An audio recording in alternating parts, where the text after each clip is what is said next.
성경에는 돈이나 재물과 관련한 말씀들이 있습니다. 그런데 그 말씀들이 대부분 좀 부정적인 것이 많습니다.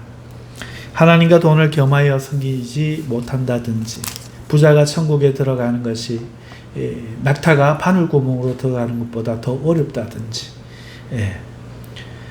천국에 간 거지 나사로와 지옥에 떨어진 부자 이야기라든지, 이렇게 좀 뭔가 부정적인 것이 많습니다. 그리고 이 말씀들을 하신 장본인이 우리 예수님입니다. 천국의 주인이시죠.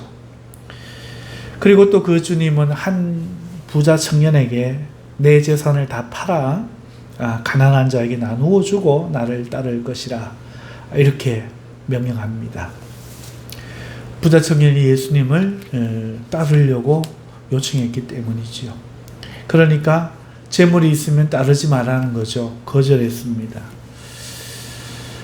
그래서 우리는 신앙인들은 이 재물을 어떻게 생각해야 하는가? 예수님을 믿으려면 재물이 방해가 되는가? 예수님의 장체자가 되려면 재물을 팔아 가난한 자에게 다 나누어 주고 예수님을 따라야 하는가? 이런 고민들을 많은 성도들이 하고 있습니다. 실제로 어거스틴이라는 성 프란시스라는 사람은 그의 그 책을 읽어보면은 주님께 부름을 받고 자기 재산을 다 팔아서 가난한 자에게 주고 실제 따랐다고 합니다.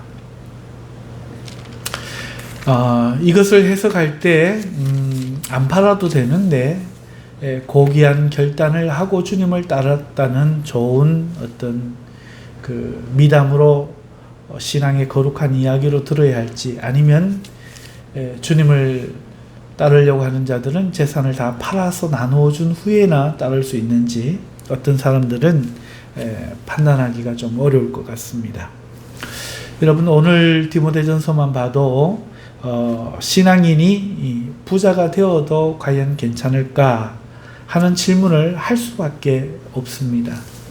왜 그런가 하면 6장 7절 말씀을 보시면, 우리가 세상에 아무것도 가지고 온 것이 없으니 또한 아무것도 가지고 가지 못하리라, 이렇게 말씀하면서 재물의 무용을 이야기하고, 8절을 보시면 먹을 것과 입을 것이 있은즉 족한 줄로 알라, 이렇게 말씀합니다.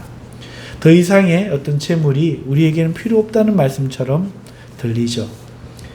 9절로 가면은 부하려 하는 자들은 파멸과 멸망에 빠지는 것이라 경고하며, 10절은 돈을 사랑함이 일만하게 뿌리라, 이렇게 정의하고 있습니다.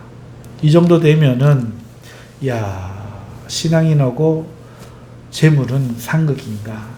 신앙인은 부자가 될 수 없는가? 교회 안에 자기가 부자인 성도들은 그러면 이 재물을 어떻게 해야 하는가? 이런 고민을 하게 되죠. 여러분, 현실에서 특히 한국 교회에서 믿는 사람들 중에 부자가 꽤 있습니다. 성경은 부자에 대해서 안 좋게 말하는 것 같은데, 현실은 교회에서 누구보다 환영을 받는 것이 부자죠. 그리고 부자가 많은 기여를 합니다. 하지만 여러분, 부자는 정말 믿음이 없습니까? 여러분들이 보신 부자는 어떻습니까? 부정적입니까? 제가 볼 때는 아니었어요. 부자들 중에는 참 믿음 좋고 겸손한 사람들이 많았습니다. 오히려 가난한 사람들 중에 믿음 없고 고집으로 사는 사람도 굉장히 많았죠. 믿음은 재물이 있고 없고의 여부가 아니었던 것 같습니다. 자, 그래서 오늘 우리는요, 성경이 말하는 이 말씀, 무엇이 맞고 진실인지 분명히 이해하고 확실하게 알아둘 필요가 있다 하겠습니다.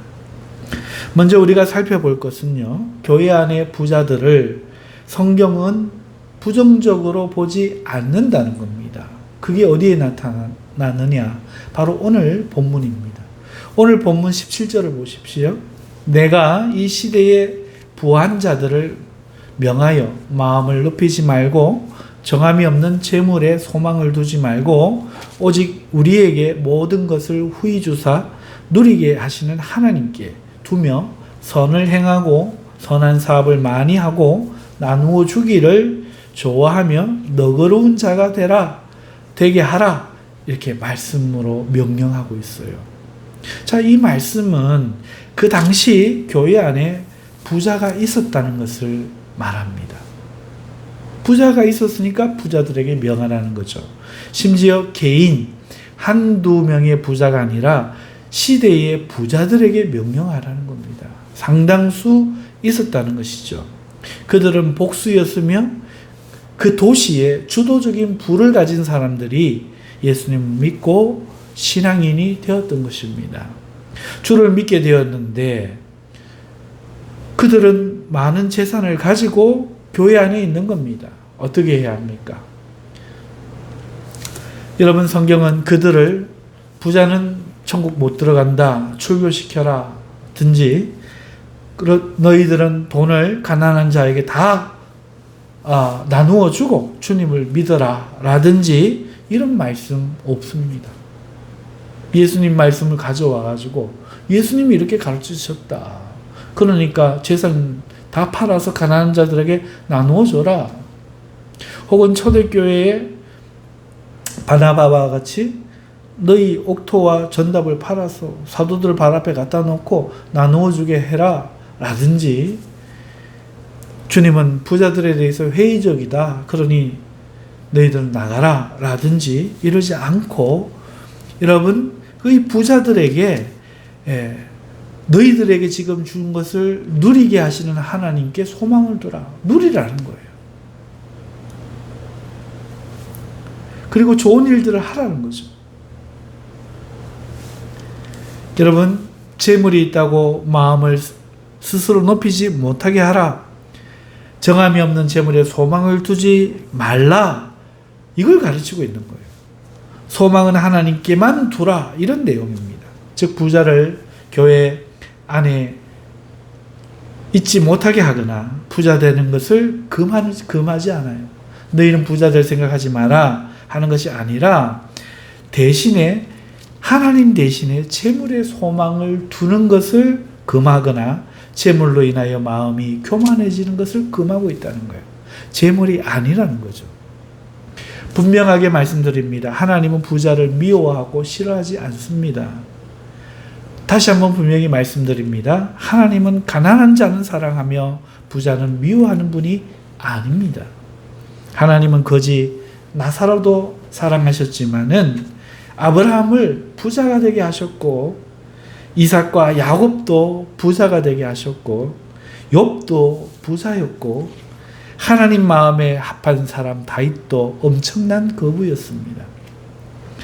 하나님은 부를 미워하시고 가난한 사람을 사랑하시는 분이 절대로 아닙니다. 하나님은 사랑하는 자에게 축복하여 주시는 겁니다. 오히려 하나님은 모두가 축복받기를 기뻐하십니다. 그래서 그리심산과 에발산에서 하나님의 명령을 순종하고 계명을 지키는 자에게는 복을 주마 약속하셨던 것이죠. 자, 그러면 하나님의 사랑하는 사람들이 이렇게 복을 받았고 하나님 계명을 지키면 복을 준다 하셨는데, 정말로 하나님이 재물을 싫어합니까? 부자 되는 것을 싫어합니까? 그러면 앞에 돈과 하나님을 겸하여 섬기지 못하고 천국에 들어가는 것이, 부자가 천국 들어가는 것이 몹시 어렵다는 이런 말씀들은 그럼 우리가 어떻게 이해하는 것이 맞습니까? 하나님이 싫어하는 것은 돈이 아니에요. 부자 되는 것을 싫어하는 게 아니에요. 하나님이 싫어하는 것은 뭡니까? 하나님이 싫어하는 것은 돈 자체가 아니라 돈을 하나님만큼 의지하는 걸 싫어하세요. 하나님 자리에 돈을 두는 것을 싫어한다는 말이에요. 돈을 숭배하는 거. 하나님이 아니라 돈을 숭배하고, 돈을 기뻐하고, 돈을 무서워 벌벌 떨고, 돈을 의지하는, 돈을 숭배하는 우리의 탐심, 그걸 하나님이 싫어하는 거예요.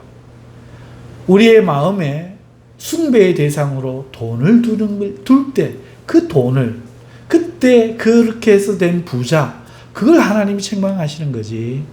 돈도 부자도 결코 하나님이 미워하는 것이 아닙니다.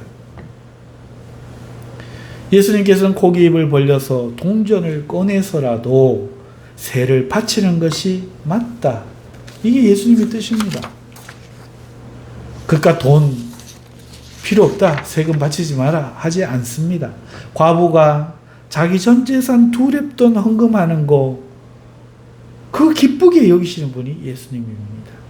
11조와 첫 것을 하나님께 바치지 아니한다고 책망하시면서 그것들을 내게 바쳐서 내가 너에게 복을 주나 아니 주나 한번 시험해보라 말씀하시는 분이 하나님입니다.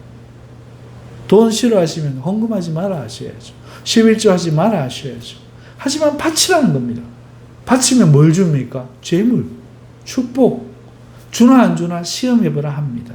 하나님은 결코 부자 되게 해주시는 거, 부자가 되는 거, 그리고 재물, 돈 싫어하시지 않습니다.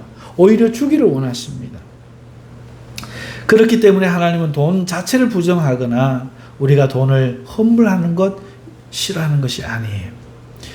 결코 우리가 가난하게 사는 것을 부하게 사는 것보다 더 낫다고 칭찬하거나 격려하지 않습니다. 하나님이 싫어하는 것은 하나님 자리에 돈이 있는 것입니다. 하나님 대신 우리가 돈을 의지하는 우상숭배, 이게 싫은 거예요.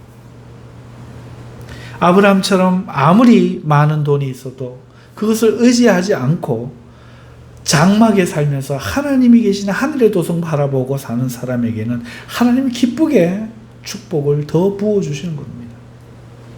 그래서 성도 여러분, 가난한 것을 자랑하시면 안 돼요. 내가 주를 위해 모든 것을 버렸나이다 는 자랑이 될 수 있겠지만 자기가 가난한 것 자랑하시면 안 됩니다. 반대로 부자를 미워하시면 안 됩니다. 부자라고 부끄러워하시면 안 돼요. 내가 주님을 믿기 위해서 그 부가 걸림돌이 되면 문제가 되겠지만, 여러분, 부자들은 틀림없이 돈 때문에 신앙생활을 잘못할 거야, 이렇게 그릇된 이해를 가지시면 안 되고, 부자들은 주님을 믿는데 이 부를 다 버리라고 하면 주님 믿기 곤란하다, 이러면 문제가 되겠지만, 하나님을 사랑하고 하나님을 경외하는 사람에게는 돈이 문제가 되지 않는다는 것입니다. 자, 그러면 이제 명확해지셨죠? 여러분, 하나님은 돈 싫어하시고 우리가 돈을 싫어하기를 바라지 않습니다. 부자보다 가난한 사람 되기를 원치 않습니다. 하나님은 사랑하면 우리에게 물질을 축복하기를 원하십니다. 우리의 지경을 넓혀주기를 원하십니다. 기왕이면 우리가 부유하게 살고 그 부유로 하나님의 은덕을 세상에 나타내기를 원하십니다. 그러므로 이제 교회 안에서 더는 돈을 터부시하거나 재물을 터부시하는 일은 없어야 한다는 거예요. 우리가 진정으로 경계해야 될 것은 돈이나 부자 되는 것 자체가 아니라 돈을, 재물을 하나님보다 더 사랑하고 의지하는 우상숭배, 그리고 그것으로 자기 마음을 높이는 교만, 이런 것들을 우리가 경계하면 되는 것입니다. 그걸 할 수 있을 때 하나님은 기꺼이 우리를 부자가 되도록 넉넉하게 쓸 수 있도록 해 주신다는 것이죠. 자, 그러면 이제 교회 안에 부자들을 미워하지 마시고, 저들은 신앙생활을 잘 못할 것이다 생각하지 마시고, 부자들도 그 재물이 우상이 되지 않는다면 그것을 부끄러워하지 마시고, 이제 어떻게 살아야 되는가, 그 재물을 어떻게 써야 되는가, 오늘 본문에서 사도 바울이 가르치는 말씀을 들으시고 이대로 사실 수 있기를 주님의 이름으로 축원합니다. 자, 17절을 보시면 첫째, 마음을 높이지 말라 하십니다. 여러분, 재물은요, 인생에서 성공의 척도가 됩니다. 따라서 부자가 되면요, 내가 남들보다 뛰어나다 하는 그런 생각을 하기 쉽습니다. 전부 다 부자가 되지 못하고 자기를 절제하고 지혜가 있고 노력하는 사람이 부를 성취하기 때문에 그렇습니다. 그래서 내가 다른 사람들보다 나은가 보다 이렇게 생각하고 자기 마음을 높이기가 쉽다는 거예요. 또 부자가 되면은 사람들을 사용하고 다스리기다 보니까 아무래도 사람들 위에 자기를 두기가 쉽습니다. 사람들을 부리는 그런 마음을 갖기가 쉬운 거죠. 여기서 마음을 높이다라는 이 헬라어 단어가 자신을 높게 이해하다라는 뜻입니다. 하나님은 그거를 교만으로 보신다는 거예요. 하나님께서 교만으로 그것을 나쁘게 보십니다. 왜냐하면 물질을 주신 것도, 그 물질을 보일 수 있는 지혜를 주신 것도, 능력을 주신 것도, 또 물질을 모을 수 있도록 환경과 여러 가지 행운을 허락하신 것도 전부 하나님이 하셨습니다. 그것을 잊고 마치 자신이 하나님 없이 된 양, 자신이 높아서 된 양 이해하는 것은 하나님이 싫어하십니다. 하나님이 주셔서 부자가 됐는데 하나님께 영광을 돌리지 않고 자기를 높이면 그것이 바로 교만입니다. 그러므로 자신이 부자가 되었다면 겸손하셔야 합니다. 하나님께서 자신을 귀하게 보셔서 주님을 섬기라고, 형제를 섬기라고 재물을 맡기셨다, 이렇게 여기셔야 합니다. 교만은 넘어짐의 앞잡이입니다. 원인이에요. 교만하면 넘어집니다. 그러므로 더욱 겸손하여 주께서 주신 부를 잃지 말고 충성하여 칭찬받는 부자들이 되시기를 주님의 이름으로 축복합니다. 둘째, 정함이 없는 재물에 소망을 두지 말라 하십니다. 여러분, 정함이 없는 재물이란 이 단어는요, 불확실한이라는 뜻입니다. 그러니까 불확실한 재산에 소망을 두지 말라는 겁니다. 부한 여러분들이요, 부자들이요, 재물은요, 언제든지 사라질 수 있습니다. 그것은 소망을 둘 만큼 확실한 것이 아닙니다. 하루아침에 사라집니다. 그러므로 우리는 언제나 모든 것을 후히 주사 누리게 하시는 하나님께만 소망을 두어야 됩니다. 그런데 이게 쉽지가 않습니다. 참 어렵습니다. 눈에 안 보이는 하나님보다 은행에 예금된 많은 돈이나 부동산이 실제 이 땅을 살아갈 때 사람으로 하여금 더 힘을 갖고 용기를 갖게 하는 원인이 되기가 쉬운 겁니다. 재산이 하루아침에 일순간에 여러분 사라진다 생각해 보십시오. 그때 매우 불안하고 두려울 겁니다. 그런데 어떻습니까? 하나님은 어떻습니까? 오늘 기도가 잘 안 되어도 세상이 무너질 듯 걱정이 됩니까? 그래서 기도에 매달리며 하나님이 왜 조용하실까? 왜 기도가 안 될까? 달려드시겠습니까? 오늘 하나님이 우리에게 경계하시는 것은 우리가 입으로는 하나님께 소망을 둔다고, 하나님만을 의지한다고 말하면서 실제로는 자기 자신을 속이고 있고 돈을 하나님보다 더 소망으로 삼는 것, 그걸 하나님이 경계하시는 거예요. 그래서 자기 마음을 돌아봐야 됩니다. 그러므로 부한 성도들이요, 오직 하나님께만 소망을 두셔야 합니다. 그분이 우리에게 언제나 후히 주시고 누리게 하시는 분이심을 잊지 말아야 돼요. 그분만이 자신을 경외하는 자들에게 흔들리지 않는 축복의 근원이 되심을 믿으시고 하나님께만 소망을 두실 수 있기를 바랍니다. 셋째, 18절을 보시면 선을 행하고 선한 사업을 많이 하라 말씀하십니다. 여러분, 주신 재물로 선을 행하지 아니하면 여러분은 불의한 청지기가 되는 것입니다. 재물로 선을 행하는 것은 잘못하면 나누어 주기가 되기 쉬워요. 여러분, 내게 재물이 있습니다. 선을 행하고 싶어요. 그래서 가난한 사람에게 나누어 주는 것, 이것은 덜 지혜롭습니다. 그래서 지혜로운 사람은 재물로 선한 사업을 하는 것입니다. 그냥 베푸는 것보다 일하기 힘든 사람에게 일자리를 만들어서 제공하고 거기서 나오는 수익으로 더 많은 이들에게 도울 계획을 가지고 그리고 일한 사람들에게 충분한 복지를 제공함으로 하나님을 기쁘시게 할 수 있어요. 이게 선한 사업입니다. 예수님이 포도원에 들어갈 인부를 구하기 위한 그 포도원 주인의 이야기를 들려주셨지 않습니까? 오후 늦게 가서도 일하지 못한 사람을 자기 포도원에 들여 일하게 하고 그의 딱한 처지를 아시는 그 포도원 주인은 오전에 한 데나리온 약속한 사람만큼이나 주는 거예요. 그것은 하나님 아버지의 마음이었습니다. 이것이 선한 사업의 본질이에요. 능력으로 치면 그 월급을 받을 수 없는 사람일지라도 그의 딱한 사정을 헤아리고 이 선한 사업을 통해서 그에게 살아갈 수 있도록 넉넉한 마음을 가지고 선한 사업을 하는 겁니다. 그냥 나누어 주는 것이 아니라 이것이 훨씬 더 지혜롭고 이것이 하나님의 뜻입니다. 여러분,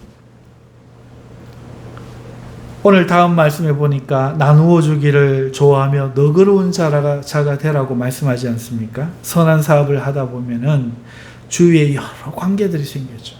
그때 나로 인하여 직접 관련은 없지만 나로 인하여 혜택이 돌아가는 사람들이 있습니다. 너 나하고 상관없으니까 그 혜택 가져가지 마. 이러지 말고 그때 너그러운 자가 되라는 겁니다. 하나님의 너그러우심을 나타내는 사람이 되라는 거죠. 자신에게 잘하는 사람뿐 아니라 껄끄럽게 하고 불편하게 하는 사람이라도 나로 말미암아 혜택이 돌아가는 것을 막지 않는 너그러운 자가 되라는 겁니다. 나누어 주기를 기뻐하는 사람이 되라는 겁니다. 그가 유익을 가져갈 수 있게 해주라는 것입니다. 이것이 하나님 뜻입니다. 여러분이 선한 사업을 하시고 원래대로 능력대로만 뽑히지 못할 사람들을 뽑아서 일을 시키며 거기에서 또 이윤이 발생하되 그들에게 많은 복지와 여러 가지 것들을 고마움을 알도록 깨닫게 하면서 주면서 거기에 동참해야 하는 정상적인 사람들도 그 가치를 알게 하고 그와 관련된 많은 사람들에게 하나님의 은혜의 혜택이 여러분을 통해서 돌아가게 하라는 겁니다. 성경은 말씀합니다. 19절에 이것이 장래의 자기를 위하여 좋은 터를 쌓아 참된 생명을 취하는 것이라 말씀합니다. 그렇습니다.